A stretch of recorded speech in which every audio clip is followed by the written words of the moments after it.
صدیق صغر کوئی صدیق صغر کوئی صادق ہمیں مل جائے بوجھلوں کے چیلوں کو ہم کلمہ پڑھا دیں گے توحید کا ڈنکا ہم عالم میں بجا دیں گے فاروق صغر کوئی عادل ہمیں مل جائے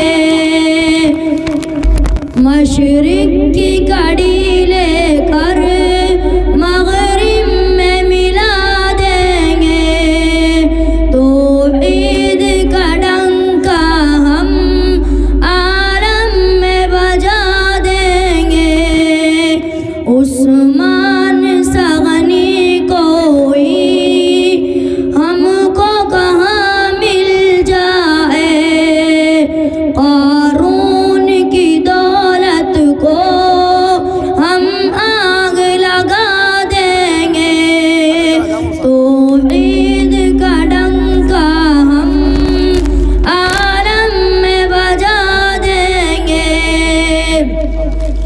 کمزور مسلمان کو ہرگز نہ سمجھ لینا آنے تو ذرا موقع کچھ کر کے دکھا دیں گے توحید کا ڈنکا ہم عالم میں بجا دیں گے ماشاءاللہ جہاں ذکر حبیب ہوتا ہے وہاں خدا بھی قریب ہوتا ہے کیا بات ہے۔ جہاں ذکر حبیب ہوتا ہے وہاں خدا بھی قریب ہوتا ہے ایسی مجلس میں بیٹھنا بڑا ہی خوش نصیب ہوتا ہے ہاں، بے شک۔ السلام علیکم ورحمۃ اللہ وبرکاتہ ماشاءاللہ ماشاءاللہ بہت خوب بہت خوب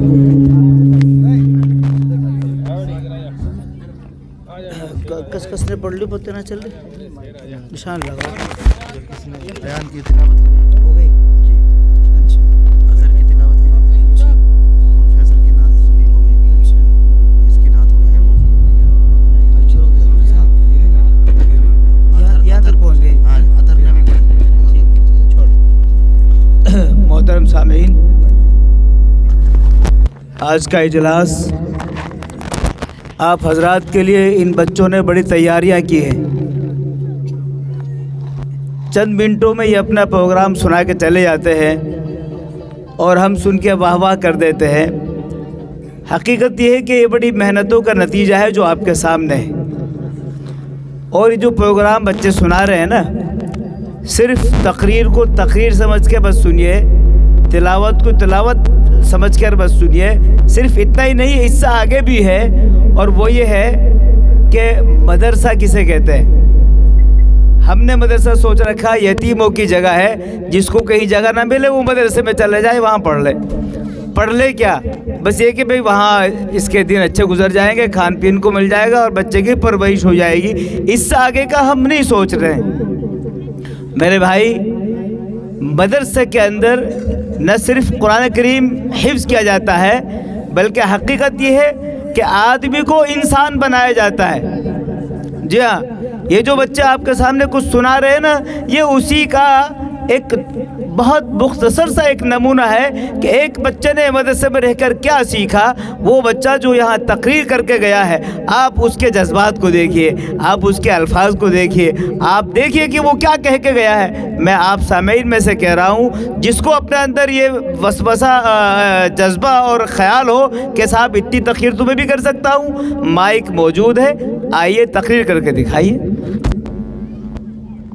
مدرسوں کے اندر جذبات سکھائے جاتے ہیں زندگی کا طریقہ سکھایا جاتا ہے نمونہ بن کر اس کو آپ کے سامنے پیش کیا جاتا ہے یہ مولوی مولانا جابر صاحب یہاں مولانا سمیر صاحب ہم سب کے صدر محترم حضرت مولانا ادریس صاحب دامت برکاتہم یہ کوئی دوا کھا کے تھوڑی نا مولوی ہوئے ہیں یہ مدرسوں کی دین ہے شیخ الہند رحمۃ اللہ علیہ مدرسوں کی دین ہے حضرت مولانا نانوتوی رحمۃ اللہ علیہ مدرسے کی دین ہے بات یہ ہے کہ ہم مستقبل کو نہیں جانتے ان بچوں میں سے آگے چل کے کون اشرف علی تھانوی بن جائے ہمیں کیا پتہ ہمیں یہ جذبہ رکھنا ہے، دعائیں دینی ہے ان بچوں کو کہ یہ بچے آگے چل کے دین کے داعی بنے، ملک کے رکھ والے بنے انشاءاللہ تعالی۔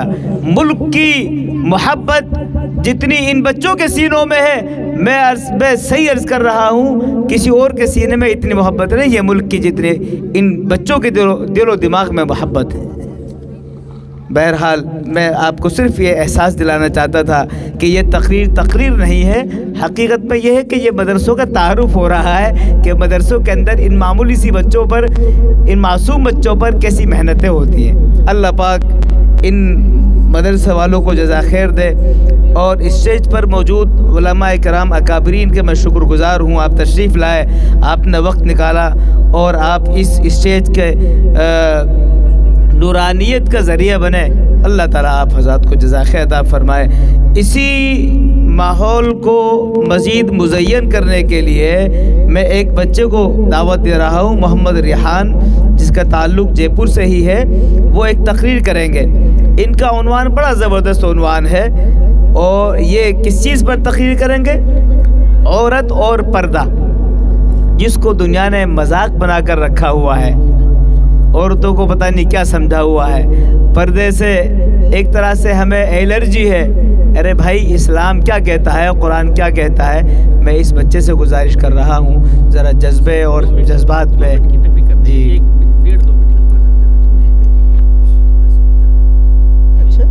ماشاءاللہ۔ السلام علیکم ورحمۃ اللہ وبرکاتہ۔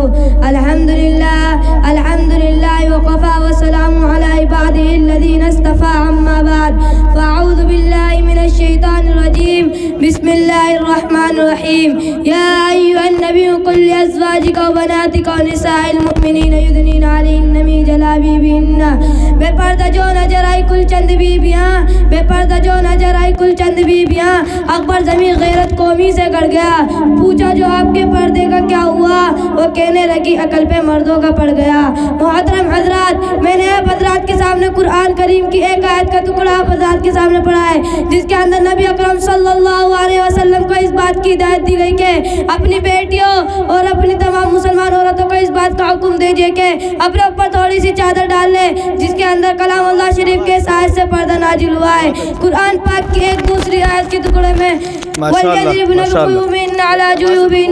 تو کہہ دو اپنی اوڑھنی کو اپنے سینے پر ڈال لے، جس سے اس آیت سے بھی پردے کا نازل ہوا ہے۔ مگر دوستو، جب مذہب اسلام کے روشن ستارے اور کفن والا ظلم و ذلت کے بادل چھٹے اور بے غرض اور آیت کی تاریخ ختم ہوئی، قرآن پاک کو عدالت و انصاف سے باطل کے لہراتے جھنڈے گر پڑے، مظلوم اور بے قصور کے مزداد اور مسلموں کو بے تعداد۔ شاباش شاباش، ہاں شاباش شاباش۔ یہ کیا آواز؟ ہلو جی ماشاءاللہ۔ میں اگلے پروگرام کے لیے محمد ایان کو درخواست کروں وہ تشریف لائیں اور اپنا پروگرام پیش کریں۔ محمد ایان، ان کے بعد محمد مبشر اسٹیج پر آ جائیں۔ ایان کے بعد محمد مبشر اسٹیج پر آ جائیں۔ ایان آئیں، اپنا پروگرام پیش کریں۔ مبشر سے درخواست ہے اسٹیج پر آ جائیں۔ مبشر یہ کو کم کرو بھائی، تقریر کر رہے ہیں، کچھ سمجھ میں نہ آ رہی۔ ہاں شاباش شاباش۔ السلام علیکم ورحمۃ اللہ وبرکاتہ۔ الحمد للہ وحدہ والصلاة والسلام علی من لا نبی بعدہ، اما بعد۔ صدر محترم، حاضرین جلسہ، قرآن مجید میں آخرت کی زندگی کا بار بار ذکر آتا ہے، مختلف طریقوں اور مختلف پیرایوں میں آتا ہے۔ تمام مسلمانوں کے لیے یہ لفظ روز مرغا کا مانوس لفظ بن چکا ہے۔ لاکھ دین بیزاری اور غفلت شعاری کے باوجود ہر مسلمان جانتا ہے کہ دنیا کے مقابلے میں آخرت اچھی چیز ہے۔ دنیا کی فکر چھوڑ کر آخرت کی فکر کرنی چاہیے۔ دنیا چند روز ہے، آخرت کی زندگی ہمیشہ رہنے والی ہے۔ دنیاوی راحت و آرام 4 دن کا ہے، آخرت کا آرام چین دائمی ہے۔ مسلمان کے گھر پیدا ہونے والا ہر فرد یہ بھی یقین رکھتا ہے کہ ہم اپنی بدع اعمالی کی بدولت دنیا میں کتنے ہی کھو جائیں، گم ہو جائیں، مگر آخرت بہرحال آخرت ہے۔ اصل زندگی وہی ہے، اصل کامیابی آخرت کی کامیابی ہے۔ قرآن مجید میں ارشاد ربانی ہے بل تؤثرون الحیات الدنیا، تم دنیاوی زندگی کو ترجیح دیتے ہو حالانکہ آخرت دنیا سے بدر جہاں بہتر اور پائیدار ہے۔ وہیں جہاں ہے ترا جس کو تو کرے پیدا، وہیں جہاں ہے ترا جس کو تو کرے پیدا، یہ سنگ خشت نہیں جو تیری نگاہ میں ہے۔ آج وما علینا الا البلاغ۔ ماشاءاللہ بہت اچھے۔ محمد مبشر سے درخواست ہے اپنا پروگرام پیش کریں، اور اظہر سے درخواست ہے وہ اسٹیج پر آ جائیں۔ محمد اظہر اسٹیج پر آ جائیں۔ السلام علیکم ورحمۃ اللہ وبرکاتہ۔ شاباش، وعلیکم السلام۔ الحمد لله وحده لا شريك له وصلى الله على نبينا محمد وعلى آله وصحبه اجمعین۔ اما بعد، بزرگوں اور دوستوں، انسان کی زندگی میں مختلف حالات آتے ہیں، کبھی خوشی، کبھی غم، کبھی راحت، کبھی مصیبت، کبھی آشائش، کبھی پریشانی، کبھی چین، کبھی دکھ۔ زندگی انہیں چیزوں کا مجموعہ اور انہیں چیزوں کا مرکب ہے۔ خوشی کے ساتھ دنیا میں ہزاروں غم بھی ہوتے ہیں، خوشی کے ساتھ دنیا میں ہزاروں غم بھی ہوتے ہیں، جب ہستی صحنائی و ماتم بھی ہوتے ہیں۔ خوشی میں آپ ہی سے باہر مغرور نہ ہو، خوشی میں آپ ہی سے باہر مغرور نہ ہو۔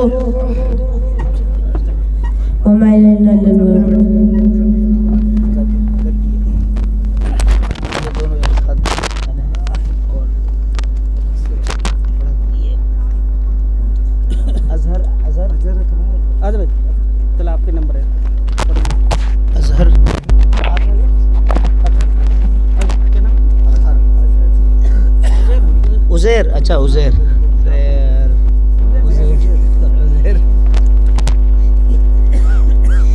محمد عزیر تشریف لائیں، معاشرے کے ناسور اور ان کا علاج۔ جی ماشاءاللہ۔ محمد نوید سے درخواست ہے اسٹیج پر آ جائیں۔ نوید۔ الحمدللہ علیہ والصلاة والسلام علی آلہ اما بعد۔ بزرگوں اور دوستوں، سماج اور معاشرہ کیا ہے؟ ایک ساتھ رہنے سے کا نام معاشرہ انسانوں کا ہوتا ہے، جانوروں کا نہیں۔ جانور اکٹھا نہیں رہ سکتے، وہ ایک دوسرے سے نفرت کرتے ہیں، لیکن انسان یکجا رہتے ہیں، وہ ایک دوسرے سے بے تعلق نہیں رہ سکتے۔ ان کی زندگی کا لطف مل جل کر رہنے میں ہے۔ بہترین معاشرہ وہ ہے جس میں نیکیوں کا بول بالا، عقیدہ و عمل کی پختگی، اتحاد، اتفاق، احسان و قربانی ہو، ہمدردی و غم گساری، وطن و سنجیدگی، شرم و حیا، عفت و پاک دامنی ہو، تقوی و طہارت، نظافت و نزاہت۔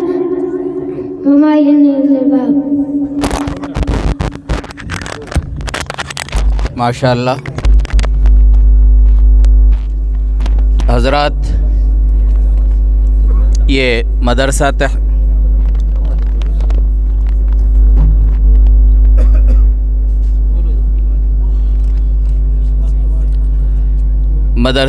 تحفظ القرآن کا یہ سالانہ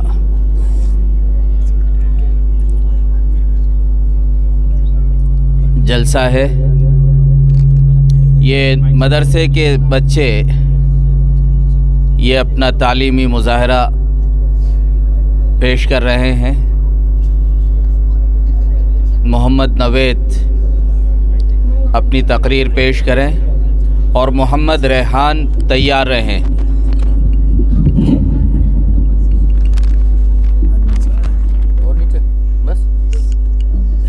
السلام علیکم ورحمۃ اللہ وبرکاتہ۔ الحمدللہ والصلاة والسلام علی اہلہا، اما بعد۔ بزرگوں اور دوستوں، سماج اور معاشرہ کیا ہے؟ ایک ساتھ رہنے سہنے کا نام معاشرہ انسانوں کا ہوتا ہے، جانوروں کا نہیں۔ جانور اکٹھا نہیں رہ سکتے، وہ ایک دوسرے سے نفرت کرتے ہیں، لیکن انسان یکجا رہتے ہیں، وہ ایک دوسرے سے بے تعلق نہیں رہ سکتے۔ ان کی زندگی کا لطف مل جل کر رہنے میں ہے۔ بہترین معاشرہ وہ ہے جس میں نیکیوں کا بول بالا ہو، عقیدہ و عمل کی پختگی ہو، اتحاد و اتفاق ہو، احسان و قربانی ہو، ہمدردی غم گساری ہو، متانت و سنجیدگی ہو، شرم و حیا، عفت و پاک دامنی ہو، تقوی طہارت ہو، نظافت و نزاہت ہو، مسرت و شادمانی ہو، سخاوت و دریا دلی ہو، امن و امان ہو، سلامت فکر اور سلامتی فکر ہو۔ مسلمانوں کا معاشرہ صحت مند اور تندرست جسم کی طرح ہونا چاہیے۔ نہ مال و دولت سے، نہ گھر کو آباد کرنے سے، نہ مال و دولت سے، نہ گھر کو آباد کرنے سے، تسلی دل کو ملتی ہے خدا کو یاد کرنے سے۔ السلام علیکم ورحمۃ اللہ وبرکاتہ۔ ماشاءاللہ، محمد ریحان بھادس آئیں اور توحید کے عنوان پہ اپنی تقریر پیش کریں، اور محمد ذیشان تیار رہیں۔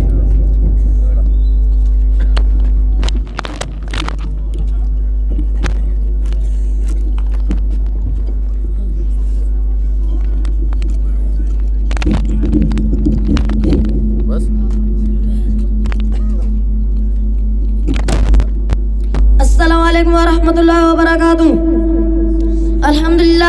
الحمدللہ رب العالمین والصلاة والسلام علی رسول کریم، اما بعد فقد قال اللہ تعالی فی القرآن المجید والفرقان الحمید، اعوذ باللہ من الشیطان الرجیم، بسم اللہ الرحمن الرحیم، قل هو اللہ احد اللہ الصمد لم یلد ولم یولد ولم یکن لہ کفوا احد۔ میں نے ابھی آپ حضرات کے سامنے ایک پوری سورت تلاوت پیش کی ہے، جس کا ترجمہ یہ ہے، اے نبی کہہ دو کہ اللہ ایک ہے، اللہ بے نیاز ہے، وہ نہ کسی کا باپ ہے اور نہ کسی کا بیٹا، اور اس کا کوئی ہمسر نہیں۔ کیا یہ حقیقت نہیں کہ جب ہم تارے بھرے آسمان، چوڑی چکلی زمین، عطا سمندر، اونچے پہاڑ اور بہتے درے دیکھتے ہیں تو سختی خیال آتا ہے ان کا کوئی حاکم ہے، کوئی ہے جس نے ان چیزوں کی تخلیق کی ہے۔ پھر ہم ایک اور قدم آگے بڑھاتے ہیں اور سوچتے ہیں، رات آتی ہے، دن رخصت ہو جاتا ہے، صبح ہوتی ہے، شام ہوتی ہے، کائنات کا نظام بندھٹک اصولوں کے مطابق چل رہا ہے، کہیں سے کوئی خرابی نہیں، شمس و قمر اپنے وقت پر نکلتے ہیں اور اپنے وقت پر ڈوبتے ہیں۔ تو بے شک یہ کہنا پڑتا ہے کہ یہ نظیم کائنات کوئی حاکم ہے جسے کسی تعاون کی ضرورت نہیں، جو سارے جہاں سے بے نیاز ہو، کسی کا احسان مند نہیں، وہ جو چاہے کر سکتا ہے اور اسے کوئی روکنے والا نہیں۔ اگر اسے کوئی روکنے والا ہوتا تو دنیا کے نظام اس اچھے ڈھنگ سے نہ چلتا۔ لو کان فیہما آلیۃ الا اللہ لفسدتا، اگر دونوں میں زمین آسمان میں اللہ کے علاوہ کوئی اور معبود ہوتا تو دونوں ٹوٹ پھوٹ جاتے۔ جب کسی ملک میں دو بادشاہ نہیں رہ سکتے، کسی بھی ادارے کے صدر ہوتے تو بھلا اس کائنات کے حاکم کیسے ہو سکتے ہیں؟ محترم دوستو، یہ باوقار مجلس اپنے کے صدر چن لے تو کیا یہ مجلس چل سکتی ہے؟ نہیں، ہمیں لوگ بیوقوف نہ کہیں گے، یہ حقیقت ان لوگوں پر ہے جو سارے جہان میں کے صدر مانتے ہیں۔ کوئی باپ بیٹا اور روح القدس نظر تراز ہوئے ہیں، اور کوئی ہزاروں دیور دیوتا پر ایشور ساجی بناتے ہیں، مگر بڑے افسوس کی بات ہے کہ لوگ ابھی بیوقوف کہتے ہوئے ہچکچاتے ہیں۔ حضرت ممکن ہے کہ دوران تقریر اس حریق صرافہ سے کچھ غلطیاں ہو گئی ہو، میں بھی اور انسانوں کی طرح ایک انسان ہوں، اس لیے مجھ سے غلطی ہو جانا کوئی حیرت کی بات نہیں۔ آپ سے گزارش ہے کہ مجھے مطلع فرمائے کہ میں نے کون سی بات صحیح کی یا غلط، تاکہ میں آئندہ ایسا نہ کروں۔ ابھی چند باتوں پر میں اپنی تقریر ختم کرتا ہوں۔ وآخر دعوانا الحمدللہ رب العالمین۔ السلام علیکم ورحمۃ اللہ وبرکاتہ۔ ماشاءاللہ، جزاک اللہ۔ اس کے بعد محمد ذیشان آئیں اور آخرت کے عنوان پہ اپنی تقریر پیش کریں، اور محمد فیصل اسٹیج پہ آ جائیں۔ محمد فیصل۔ السلام علیکم ورحمۃ اللہ وبرکاتہ۔ الحمدللہ الذی لم یزل ولا يزال والصلاة والسلام على محمد صلی اللہ علیہ وسلم وعلى آل أصحابه صابح الكمال، أما بعد فقد قال الله تعالى في القرآن المجيد والفرقان الحميد، أما الذين سعدوا ففي الجنة خالدين فيها، وقال الله تعالى فأما الذين شقوا ففي النار۔ محترم حاضرین، ابھی میں نے آپ کے سامنے قرآن مجید کی دعائت پڑھی ہے، اس کے ساتھ ترجمہ یہ ہے کہ جو لوگ خوش قسمت ہے وہ جنت میں ہے، جو ہمیشہ اس میں رہیں گے، اس طرح جو لوگ بدبخت ہے وہ جہنم میں ہے۔ اس دنیا رنگوں میں جب انسان آنکھیں کھولتا ہے تو دنیا اس چاروں طرف سے گھیرنا شروع کر دیتی ہے۔ جس طرح کنویں کا مینڈک سمجھتا ہے کہ اس کی دنیا کنواں ہے، اس طرح کم عقل انسان یہ باور کر لیتا ہے کہ اس ہمیشہ اس دنیا میں رہنا ہے، اور اگر بالفرض کبھی مرنا بھی ہوگا تو پھر فنا ہو جائے گا، ہڈیاں خستہ ہو جائے گی، جسم کے اعضاء ٹکڑے ٹکڑے ہو جائیں گے، اور اس کی دنیا کے بارے میں کوئی سوال نہیں کیا جائے گا۔ مگر اس دنیا میں انبیاء علیہ السلام تشریف لائے، انہوں نے بتایا کہ تمہارا یہ تصور انتہائی غلط ہے، امتحان کا گواہ ہے، یہاں تم آزمانے کے لیے بھیجے گئے ہو، یہاں تمہاری ہر حرکت اور ہر سکون کا حساب ہوگا۔ اس دنیا کے رہنے والے انسان نیک عمل کریں گے صحیح راستہ پر چلیں گے، حق کو صحیح راستہ پر چلیں گے، علم بردارے میں کہ خالق کائنات کے حقائق کے مطابق اپنی زندگی گزاریں گے، تو پھر مرنے کے بعد کامیابی کے قدم چومے گی۔ اور اگر اس دنیا کے سننے والے انسان سرکش اور غرور کے راستہ پر چلے گا، اللہ بندہ قدوس کے حقائق کی نافرمانی کرے گا، اللہ کی بنائی ہوئی زمین پر اکڑ کے چلنا چاہے گا، ظلم و ستم کی چنگاریوں سے اپنے بھائیوں کو چلانا چاہے گا، تو ایک دن آئے گا اس سے اپنے گئے کا حساب دنیا میں ہوگا، تو اس سے پوچھا جائے گا تمہیں 2 ہاتھ دے گئے تھے تاکہ تم کسی کی کمزور کسی مجدور کی مدد کرے، تمہیں 2 آنکھیں دی گئی تھی تاکہ تم کسی غلط اور صحیح کی امداد کر دے، تمہیں 2 پیڑ دیے گئے تھے تاکہ تم خدا کی عبادت کر لے، مسجدوں میں جاؤ، تمہیں عقل دی گئی تھی تاکہ تم باطل طاقتوں کی مکر شکست کی آواز کو بلند کرو اور حق کی آواز کو بلند کرو۔ کیا تم لوگوں نے ایسا کیا؟ اگر ایسا نہ کیا تو یاد رکھو کہ پھر جہنم کی دھکتی ہوئی آگ ہے، اس میں تمہیں ڈالا جائے گا۔ محترم دوستو، اس دنیا میں چند دن رہنا ہے، بادشاہ ہوا یا فقیر، سرمایہ دار ہو یا مزدور، کوئی ہو کمزور، عقل مند ہوا یا بیوقوف، مرد ہو یا عورت ہو، سب کو ایک دن یہ دنیا چھوڑنی ہے قسیم، وزر مال دولت چاہے زمین دکان کوٹھیاں آپ کے ساتھ نہیں جائے گا۔ ہمیں یہ سب چھوڑ کر ایک ایسی جگہ جانا ہے جہاں ہمارے نیک اعمال ہی کام دیں گے۔ چند پیسے جن کے ذریعے میں نے کسی غریب کی مدد کی، چند جو ہم نے کسی مجبور پہ کسی اطمینان دلانے کے لیے کی ہے، اور چیز ہمارے کام آئے گی، دنیا کے تمام ساز و سامان ہمارے لیے بیکار ہوگا۔ سچ کہا کہنے والے نے، ٹھیک ہر سبق کو چھوڑ میاں، دیس بدیس پھرے مارا، قصہ قجل کے لوٹے ہے، دن رات بجا کر نکارا، کیا بھجیا بیسا بیش فطر، کیا غونی بیلا سر بھارا، سب ٹھاٹ پڑا رہ جاوے کا جب لات چلے گا بنجارا۔ محترم دوستو، جب موت آئے گی آپ کو 1 منٹ کیا 1 سیکنڈ فرصت نہیں دے گی۔ دوستو، ہم اس وقت کی آنے سے پہلے تیار ہو جانا چاہیے اور اپنا ٹھکانہ ایک ایسی جگہ بنانا چاہے گا، ہم ہمیشہ آرام و سکون کے ساتھ رہیں گے۔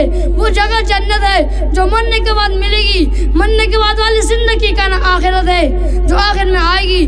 اللہ کو مرضی پر اپنے کو چلایا ہے تو خوش قسمت کہلائیں گے، اللہ کو راضی پر اپنے کو کھیلایا ہے تو بدقسمت کھیلایا ہے۔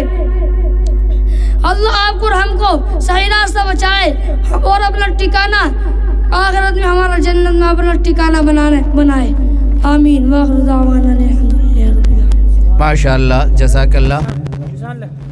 محمد فیصل آئیں اور جہیز اور ہمارا معاشرہ کے عنوان پہ تقریر پیش کریں، اور محمد قاسم جے پوری تیار رہیں، اسٹیج پہ آ جائیں۔ السلام علیکم ورحمۃ اللہ وبرکاتہ۔ الحمدللہ وکفى وسلام علی عباده الذین اصطفى، اما بعد فقد قال النبی صلی اللہ علیہ وسلم من تزود امرأة لعزها لم يزد الله إلا ذلا ومن تزودها لمالها لم يزد الله إلا فقرا إلى آخرة، او كما قال علیہ الصلاة والسلام۔ صدر محترم اور گرامی قدر سامعین اکرام، اس وقت میرا موضوع سخن ہمارے معاشرے کا وہ ناسور ہے جس نے زندگی کی بنیاد کو ہلا کر رکھ دیا ہے، سینکڑوں ہزاروں گھروں کو تباہ و برباد کر دیا ہے اور کتنے ہی جذبات کو مسل کر رکھ دیا ہے۔ یہ وہ بیماری ہے جسے آپ جہیز کے نام سے یاد کرتے ہیں۔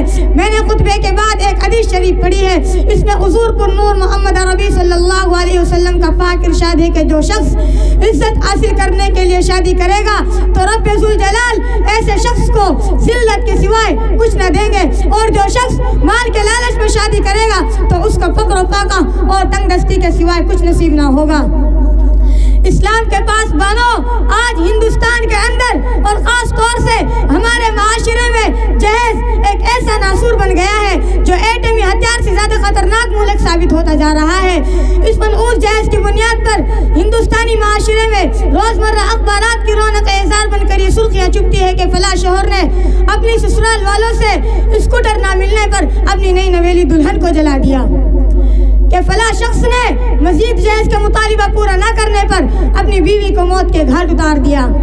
عجب ماجرا ہے حضرات دیکھیے، عجب ماجرا ہے حضرات دیکھیے، داماد مانگتا ہے خیرات دیکھیے. وآخر دعوانا الحمدللہ رب العالمین. ماشاءاللہ بہت خوب. اس کے بعد محمد قاسم جے پور آئیں اور تقریر پیش کریں اور محمد عثمان تیار رہیں. السلام علیکم ورحمۃ اللہ وبرکاتہ. نحمده العزیز الوهاب القاهر غلاب ونصلي على محمد وعلى آله وصحبه أجمعين. اما بعد. صدر محترم، حاضرین جلسہ، مسجد اللہ کا گھر ہے، عبادت مقام ہے. مسلمان نماز پنجگانہ مسجدوں میں آ کر ادا کرتے ہیں اور اللہ کے گھر کو آباد کرتے ہیں. مسجدوں کو آباد کرنا ایمان کی علامت ہے. مسجدوں کو اہل ایمان ہی آباد کرتے ہیں، کوئی اور نہیں. سورہ توبہ میں کہ ما کان للمشرکین ان یعمروا مساجد اللہ. مشرکوں کا کام نہیں ہے کہ اللہ کی مسجدوں کو آباد کریں. آگے چل کر فرمایا جا رہا ہے انما یعمر مساجد اللہ من آمن باللہ والیوم الآخر واقام الصلاة وآتى الزکاة ولم یخش الا اللہ فعسى اولئک ان یکونوا من المہتدین. وہی آباد کرتا ہے اللہ کی مسجدوں کو جو ایمان لایا اللہ پر اور آخرت کے دن پر اور قائم کیا نماز، دیتا رہا اور زکاة اور اللہ کے سوا کسی سے نہ ڈرا، بس قریب ہے وہ ہدایت یافتہ ہو. آیت کریمہ میں بموجب مساجد کو آباد کرنے والے وہ لوگ ہیں جو ایمان، اعمال صالح مثلا نماز وغیرہ سے فرائض ہے اور اللہ کی سوا کسی سے نہ ڈرتے ہو. رسول اللہ صلی اللہ علیہ وسلم نے فرمایا تم جس شخص کو مسجد میں آتے جاتے اور مساجد کی خدمت کرتے اور مساجدوں کو آباد کرتے ہوئے دیکھو اس کی گواہی دو، کیونکہ سورہ توبہ میں اللہ نے صاف صاف فرما دیا ہے مسجدوں کو آباد کرنا اہل ایمانی کا کام ہے. وہ شخص بہت بڑا ظالم ہے جو اللہ کی مسجد کو ویران کرنے کی در پر کھڑا ہو اور ان میں الہ ذکر ہونے سے روکے. سورہ بقرہ میں خداوندی ارشاد ہے ومن اظلم ممن منع مساجد اللہ ان یذکر فی اسمہ وسعی فی خرابها. اس سے بڑا ظالم کون ہوگا جو اللہ کے مسجد میں اس کا نام لینے سے روکے اور ان کو ویران کرنے کی کوشش کرے. محترم حضرات، اسلام کی سب سے پہلی مسجد مسجد اقوا ہے، اس لیے اس کا قرآن میں یہ ذکر آیا ہے لمسجد اسس علی التقوی من اول یوم احق ان تقوم فیہ رجال یحبون ان یتطہروا واللہ یحب المتطہرین. جس مسجد کی بنیاد اول دن کے تقوی پر رکھی گئی تھی وہ اس لائق ہے کہ آپ اس میں نماز کے لیے کھڑے ہوئے، اور اس میں کچھ لوگ ایسے بھی ہیں جو خوب پاک رہتے ہیں. اللہ خوب پاک رہنے والوں کو ہی پسند کرتا ہے. محترم بزرگوں اور دوستو، یہ تو خاص مساجد کی بات تھی، ورنہ اسلام میں ہر مسجد بہت ہی زیادہ اہم ہے. تو اسی لئے سیخو عمارت کے نام پر پھونس کی جھوپڑی بناؤ. مسجدوں کو آبادی ان کی شاندار عمارت سے نہیں ہوتی بلکہ ان میں نماز پڑھنے سے، اللہ کا ذکر کرنے سے اور تلاوت قرآن سے ہوتی ہے. مسجدوں کو مزین کرنا، ان کی عالیشان عمارتیں بنانا، اپنی اپنی مسجدوں کو فخر بیان کرنا، ان کی حقیقی کی فکر نہ کرنا قیامت کی نشانیوں میں سے ہے. مسجد تو بنا دی شبر ایمان کی حرارت والوں نے، مسجد تو بنا دی شبر ایمان کی حرارت والوں نے. من اپنا پرانا پائتا بر رسول نماز بھی نہ سکا. وآخر دعوانا ان الحمدللہ رب العالمین. ماشاءاللہ بہت خوب. اس کے بعد محمد عثمان آئے اور حقوق والدین کے عنوان پہ اپنی تقریر پیش کریں اور محمد ہاشم اسٹیج پہ آ جائیں. السلام علیکم ورحمۃ اللہ وبرکاتہ. الحمدللہ وحدہ والصلاة والسلام علی من لا نبی بعدہ اما بعد فاعوذ باللہ من الشیطان الرجیم بسم اللہ الرحمن الرحیم. ووصینا الانسان بوالدیہ احسانا. محترم سامعین اور میرے دینی بھائی اور دوستو، قرآن مقدس میں اللہ رب العزت نے کئی جگہ اپنی عبادت اور اپنے حق کے ساتھ والدین کے حق کا بھی ذکر فرمایا ہے، اور جہاں مالک ارض و سماء و خالق کائنات اپنی عبادت کی تاکید کی ہے وہاں والدین کے ساتھ حسن سلوک اور روایداری کی تاکید فرمائی ہے. کہیں فرمایا ووصینا الانسان بوالدیہ احسانا، ہم نے انسان کو اپنے والدین کے ساتھ ہمدردی کی تاکید کی ہے، اور کہیں فرمایا ووصینا الانسان بوالدیہ حسنا، ہم نے انسان کو اپنے ماں باپ کے ساتھ ہمدردی کی تاکید کی ہے۔ الغرض والدین کا حق اولاد کے اوپر اللہ تعالیٰ کے بعد دوسرے نمبر پہ ہے، اس لیے اللہ تعالیٰ نے والدین کے حقوق ہونے کی اہمیت جگہ جگہ فرمائی ہے کہ ان کے ساتھ اچھا سلوک کرتے رہو، ان کی خدمت اور ان کی خدمت گزاری کو اپنی ساز سمجھو۔ جناب رسول پاک صلی اللہ علیہ وسلم نے ایک حدیث میں ارشاد فرمایا کہ ایک نوجوان صحابی تھے، بہت زیادہ خدمت گزار تھے، نماز روزہ صدقہ خیرات اور بھلائی کے کاموں میں سب سے آگے رہتے تھے، لیکن ان کے گھر میں بیوی اور ماں کے خلاف ماں کے درمیان اختلاف انبر رہتی تھی۔ وہ بیوی کی باتوں میں آ کر ماں کے اوپر بیوی کی بات کو ترجیح دیتے تھے، جس کے نتیجے ماں ان سے بہت زیادہ خفا رہتی تھی۔ اتفاق سے اس نوجوان کی موت کا وقت آیا، ان سے کلمہ نہیں پڑھا جاتا تھا۔ ان کی بیوی نے حضور صلی اللہ علیہ وسلم کے پاس یہ کہلا بھیجا کہ میرے شوہر نزاع کی حالت میں ہے، میں چاہتی ہوں کہ آپ کو بتلا دوں۔ حضور اکرم صلی اللہ علیہ وسلم بنفس نفیس تشریف لائے اور کہا کہ کلمہ پڑھو، تو انہوں نے کہا کہ مجھ میں اتنی طاقت نہیں کہ میں کلمہ پڑھ سکوں۔ تو اس پر آپ صلی اللہ علیہ وسلم نے معلوم کیا کیا ان کی والدہ زندہ ہے؟ لوگوں نے کہا جی ہاں۔ تو والدہ کو بلوایا گیا اور کہا کہ اپنے بیٹے کو معاف کر دو۔ والدہ نے جواباً یہ کہا کہ میں انہیں معاف نہیں کروں گی، انہوں نے بہت دل دکھایا ہے میرا۔ اس پر آپ صلی اللہ علیہ وسلم نے لکڑیاں جمع کرنے کا حکم دے دیا اور ان میں آگ لگوا دی گئی۔ پھر ماں سے کہا اگر تمہارے اس بیٹے کو آگ میں ڈال دیں کیا تم بچانے کی سفارش کرو گی؟ ماں نے کہا ہاں۔ تو حضور صلی اللہ علیہ وسلم نے فرمایا کہ جہنم کی آگ اس سے کئی زیادہ سخت ہے، تمہیں اس آگ میں چلتے ہوئے دیکھنا گوارا نہیں تو اس سے کئی زیادہ سخت ترین آگ میں چلتے ہوئے دیکھنا کیسے گوارا ہے، لہذا تم اپنے بیٹے کو معاف کر دو ورنہ تو ہم تمہارے سامنے تمہارے بیٹے کو آگ میں چلا دیتے ہیں۔ اس پر ماں نے کہا یا رسول اللہ آپ گواہ رہی ہے، میں نے اپنے بیٹے کو معاف کر دیا اور اس سے راضی ہوں۔ تو آپ صلی اللہ علیہ وسلم نے کہا کہ کلمہ پڑھو، تو انہوں نے کلمہ پڑھا۔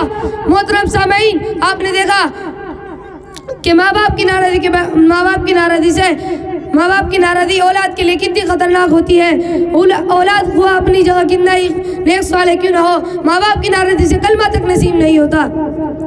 لیکن آج کا نوجوان جب اس کی جوانی آتی ہے تو اس نے والدین کو کیا صلہ دیا؟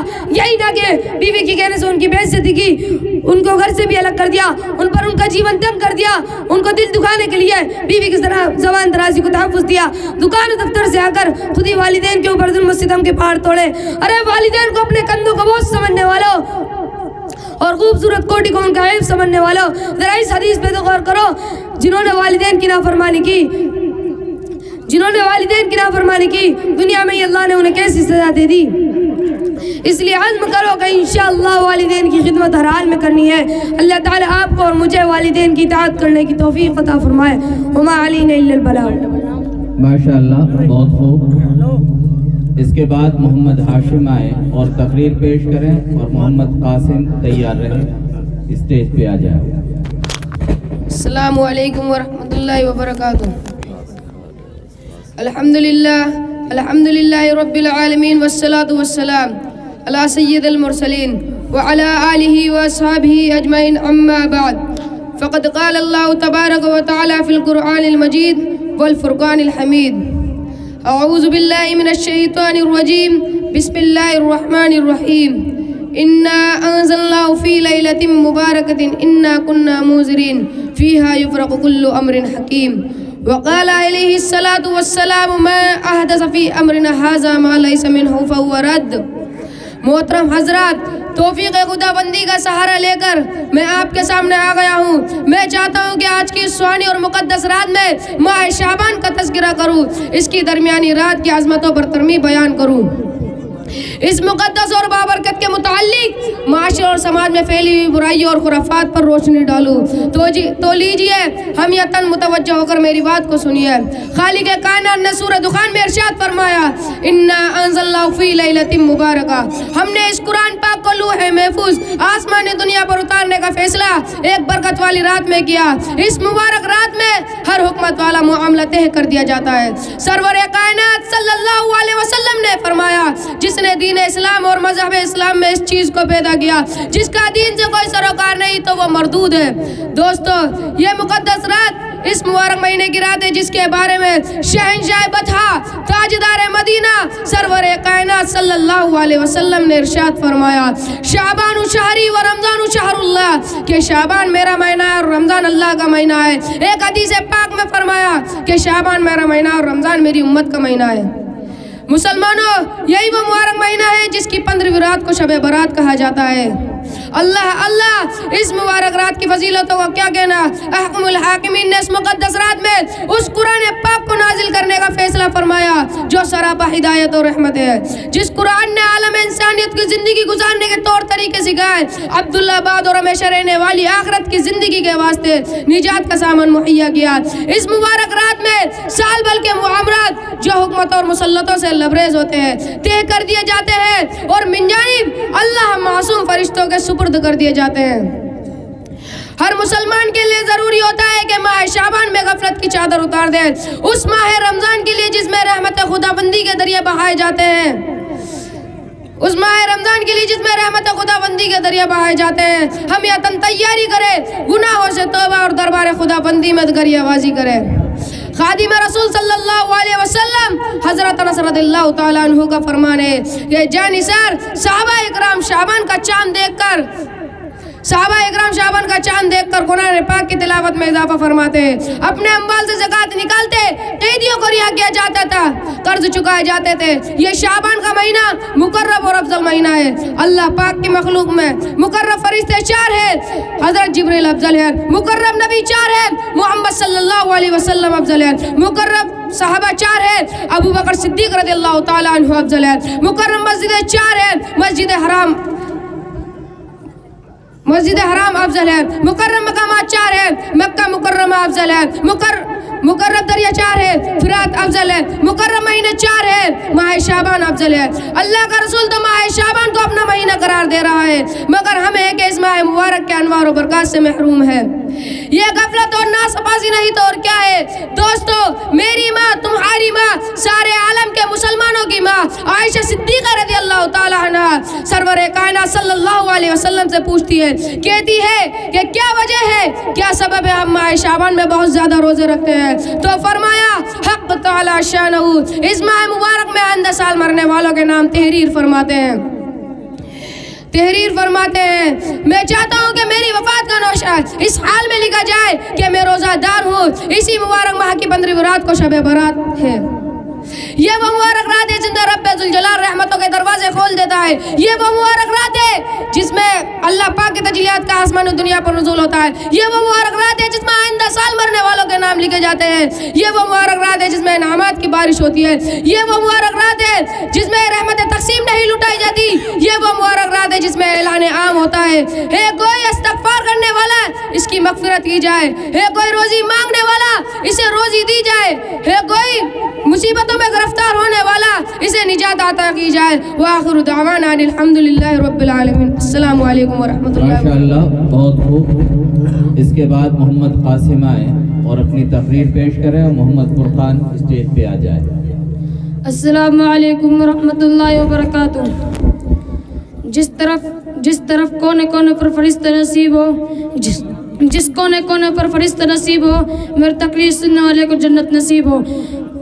الحمدللہ رب العالمین والصلاة والسلام علی عبادی الذین اصطفیٰ، اما بعد فاعوذ باللہ من الشیطان الرجیم، بسم اللہ الرحمن الرحیم۔